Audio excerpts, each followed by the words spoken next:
Oke. Halo, assalamualaikum. Mau Mas? Siap dah. Oke. Oke, mohon yang lainnya untuk mute terlebih dahulu, suaranya di mute sehingga nanti jalannya Vicon ya nanti jalannya Vicon sore hari ini bisa kita terima dengan baik. Sebelumnya izinkan saya untuk sharing screen. Saya akan berbagi layar untuk materi saya.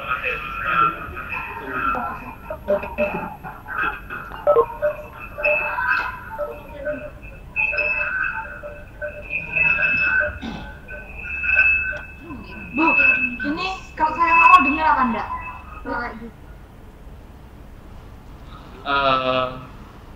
Oke.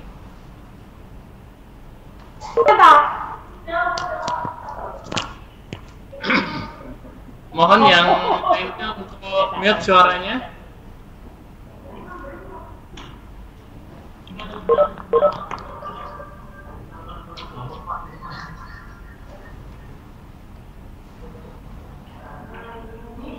Oke. Selamat sore, assalamualaikum warahmatullahi wabarakatuh. Perkenalkan, nama saya Pedro. Saya di sini akan sharing terkait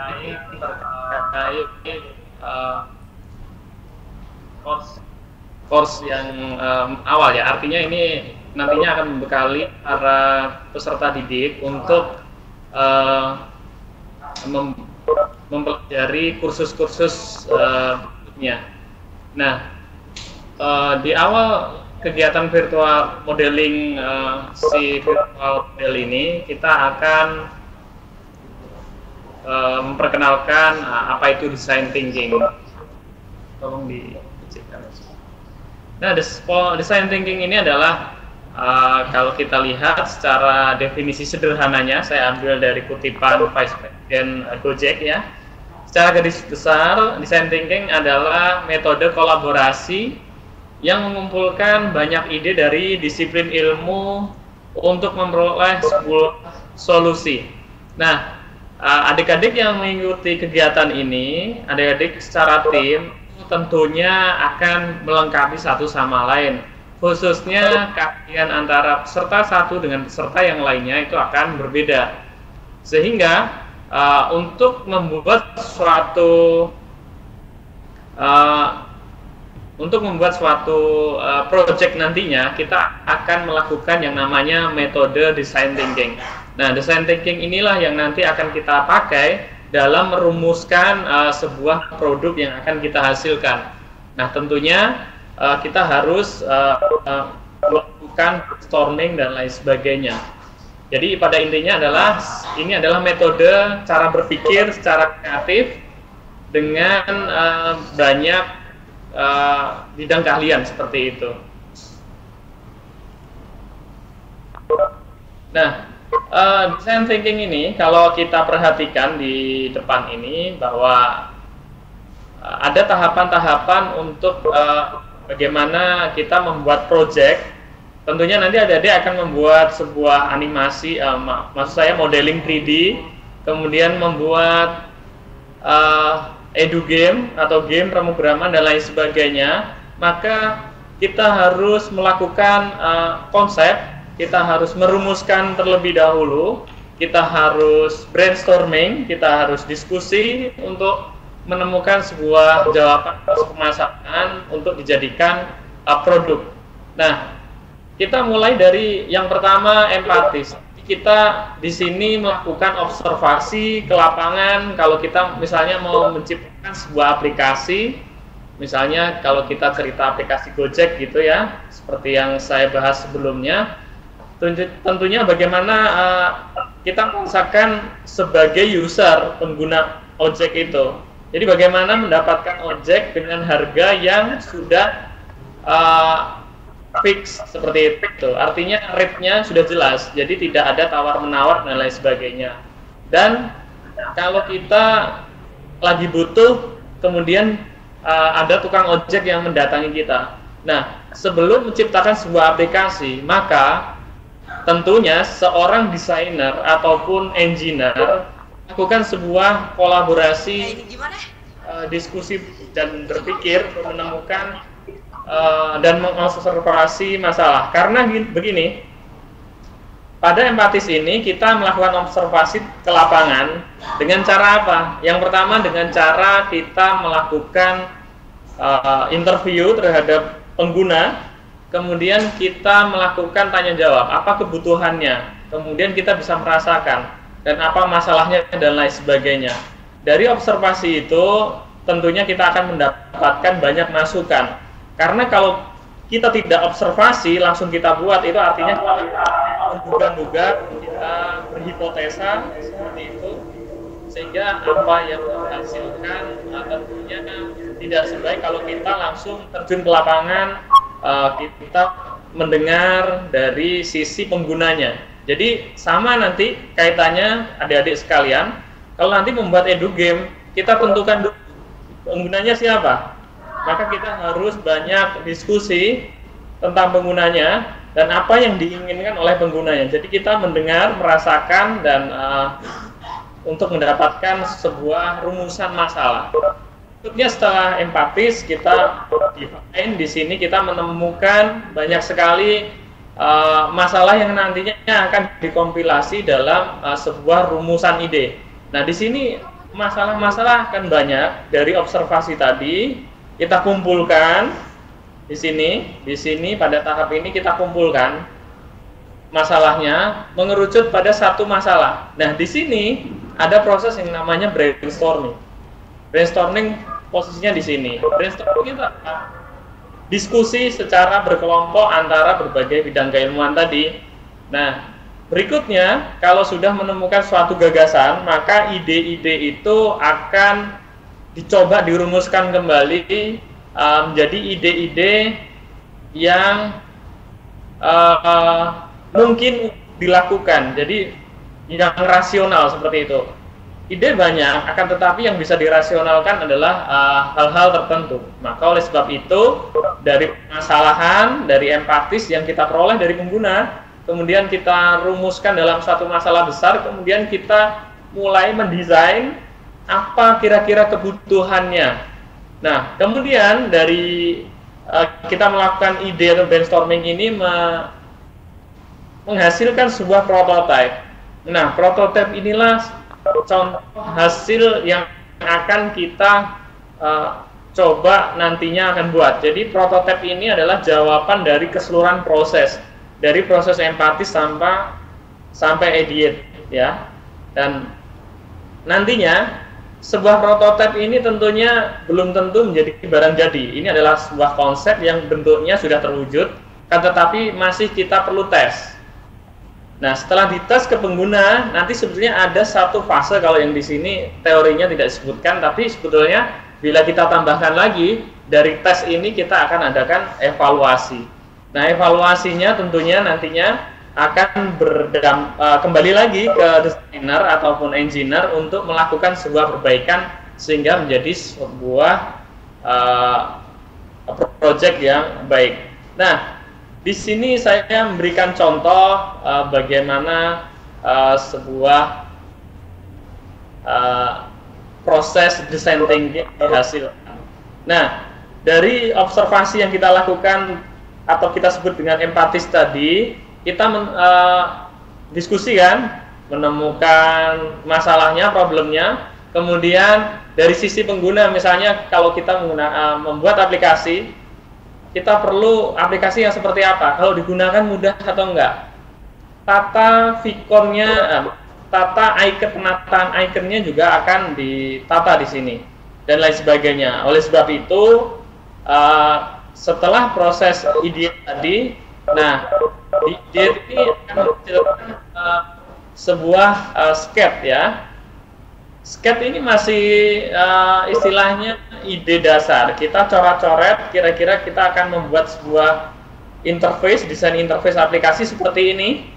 Jadi nanti di atasnya ada nickname-nya, kemudian ada avatarnya untuk foto profilnya, kemudian di sini dan lain sebagainya. Ini contoh membuat aplikasi semacam Instagram misalnya. Dan berikutnya ada tahapan lagi setelah dikonsep dari ide tadi untuk membentuk prototype. Kita akan membentuk lagi menggunakan tools. Kalau tadi kan hanya coret-coret ide kemudian diterjemahkan dalam coret-coretan sketch, maka kita berkembang ke bagaimana membuat wireframe-nya atau kerangkanya, bentuk setengah jadinya itu seperti apa kita visualisasikan. Nah, di sini ditemukan bahwa kerangkanya akan seperti ini dan menggunakan software tentunya Photoshop, Illustrator, Corel dan lain sebagainya. Nah, berikutnya kita akan membuat mockup. Mockup itu seperti apa? Mockup itu adalah contoh secara visualisasinya menjadi tampak real ya, seperti itu. Dari sini kita sudah membuat interface. Tentunya ini belum selesai. Ini baru dari segi desain. Tentunya desainer tidak akan bisa membuat ini sampai pada akhirnya dan berlaku menjadi engineer. Maka di dalam konsep metodologi berpikir secara kreatif, maka kita membutuhkan tim yang tentunya kalau kita harus perlu misalnya engineer untuk pemrograman, kemudian bagaimana mereka harus membuat sebuah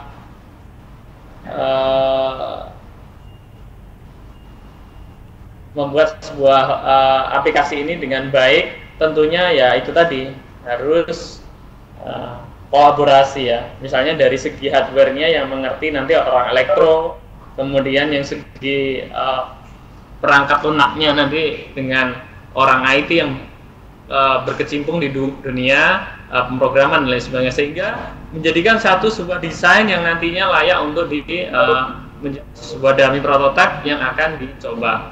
Nah, ini menjadi materi awal kita. Berikutnya mungkin kita akan perjelas lagi bagaimana cara brainstorming. Ya, kalau tadi teman-teman sudah mendengar bagaimana caranya pola diskusi dengan design thinking itu adalah cara-cara berpikir yang tidak konvensional ya.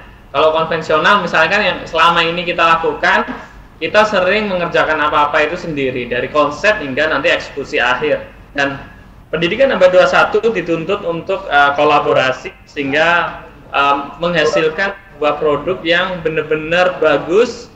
Tentunya ini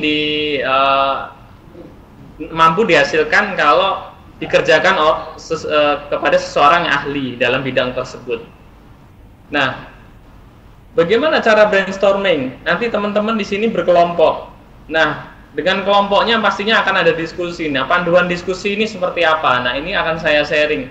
Nah, caranya adalah salah satunya adalah atau cara termudah untuk mendapatkan ide yang terbaik adalah dengan mencari ide yang sebanyak-banyaknya. Ini tadi itu ide ini jawaban dari sebuah empatis. Empatis itu apa? Yang kita dengar dari penggunanya dulu. Jadi kita dengar dari sisi penggunanya, kemudian kita diskusi. Dari pengguna itu apa kebutuhannya, kita cari ide kreatif yang cara-cara yang tidak biasa. Misalnya orang mau membuat memaku seperti itu. Artinya di sini membutuhkan apabila nanti intinya esensinya adalah menancapkan paku itu terhadap dinding misalnya atau kayu. Maka yang perlu didesain adalah bagaimana cara paku itu masuk ke dalam sebuah bidang. Jadi bukan mendesain palunya. Kalau misalnya paku itu bisa menancap dengan cara yang lain, itulah cara-cara berpikir kreatif. Cara berpikir kreatif ditemukan dari cara-cara seperti ini. Nah, berikutnya kita akan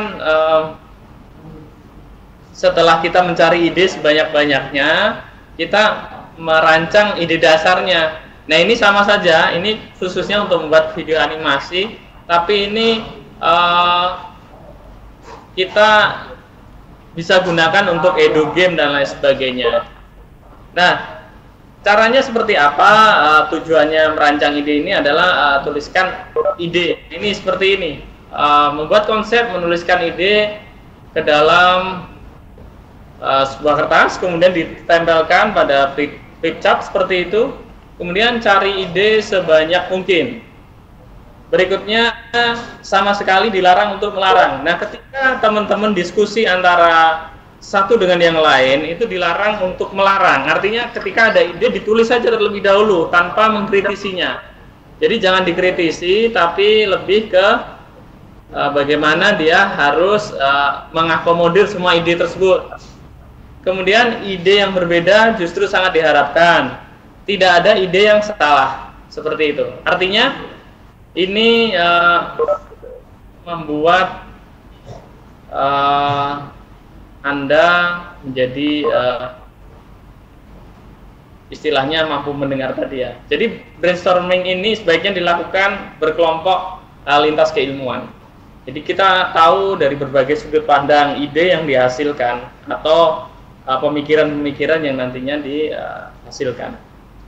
Berikutnya, brainstorming adalah cara mengeluarkan ide atau seluruh ide atau gagasan Anda tanpa harus dikritisi.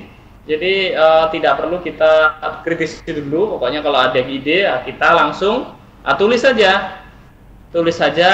Kemudian setelah kita tulis maka kita kelompokkan gagasan-gagasan yang sejenis atau sama itu kita kelompokkan menjadi satu tema, kemudian berhubungan erat dengan satu sama lain.